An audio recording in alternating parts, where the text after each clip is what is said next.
बिहार में शुरू हो चुका है चुनावी संग्राम। तेजस्वी का जोश, नीतीश का तजुर्बा और प्रशांत किशोर की रणनीति। सवाल सिर्फ एक, मुख्यमंत्री बनेगा कौन? बिहार चुनावी दंगल 2025, अब की बार किसके सिर सजेगा ताज?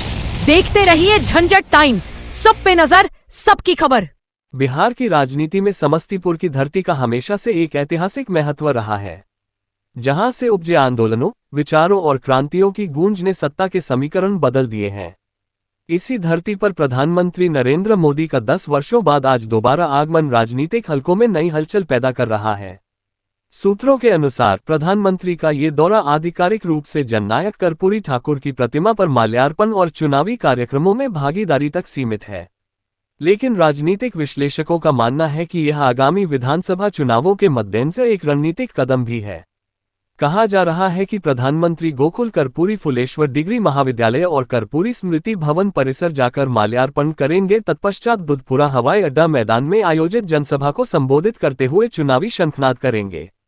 हालांकि विपक्षी दलों और स्थानीय नागरिकों के बीच इस कार्यक्रम को लेकर मिश्रित प्रतिक्रियाएं सामने आई हैं। कथित रूप से 2015 में समस्तीपुर में आयोजित सभा के दौरान दर्शक दीर्घा से हुए विरोध के बाद प्रधानमंत्री ने एक दशक तक समस्तीपुर में कोई चुनावी सभा नहीं की। अब जननायक कर्पूरी ठाकुर को भारत रत्न दिए जाने के बाद प्रधानमंत्री का यह आगमन अति पिछड़े वर्गों के प्रति भावनात्मक जुड़ाव को मजबूत करने की दिशा में एक नई पहल के रूप में देखा जा रहा है। इसी बीच जिले में वोट चोर गद्दी छोड़, बेरोजगारी और भूखमरी के खिलाफ एकजुट हों जैसे नारे युवाओं और छात्रों के बीच गरमाया हुआ है। 24 अक्टूबर को होने वाली सभा से पहले भाजपा और जदयू के कई वरिष्ठ नेता समस्तीपुर में डेरा डाले हुए हैं। वहीं कथित रूप से कई स्थानीय पत्रकारों को प्रधानमंत्री के कार्यक्रम की मीडिया कवरेज से वंचित रखे जाने को लेकर भी असंतोष की स्थिति बनी हुई है।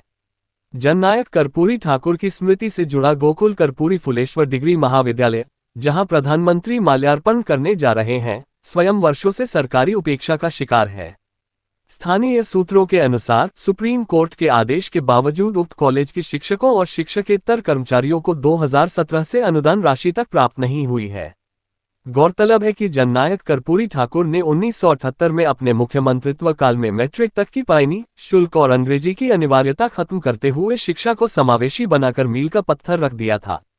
जबकि प्रधानमंत्री की पहल पर लागू नई शिक्षा नीति के तहत स्नातक शिक्षा की लागत 22,000 रुपये से 25,000 रुपये तक पहुंच गई है, जिससे उच्च शिक्षा बहुसंख्यक आबादी के लिए सपना बन गया है।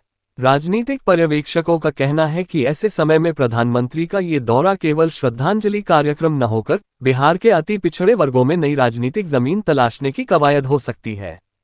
समस्तीपुर की वही धरती जिसने कभी समाजवाद, छात्र आंदोलन और किसान संघर्षों की दिशा तय की थी, आज एक बार फिर बड़े राजनीतिक आंदोलन के मोड़ पर खड़ी है।